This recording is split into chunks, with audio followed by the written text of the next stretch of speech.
Hello बच्चों, आज की हमारी कहानी का नाम है बादशाह अकबर और बैरबल की कहानी।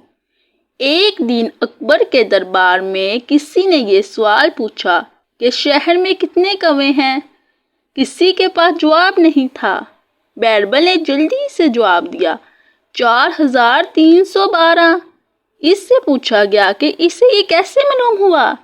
बैरबल कहता है, अपने आदमी को कौवों की गिनती करने के लिए बाहर भेज दो।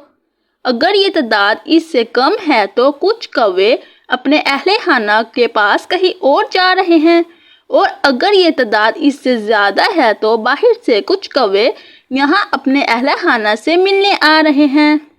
अकबर इस जवाब से बड़ा खुश हुआ और बैरबल को इसकी ज़हानत के लिए तोहफ़े से नवाजा। तो प्यारे बच्चों, इस कहानी से जो सबक मिलता है वो ये है कि कभी कभी आपको बॉक्स से बाहर सोचना और सीखना पड़ता है, और ज़हीन आदमी हमेशा फ़ायदे में ही रहता है।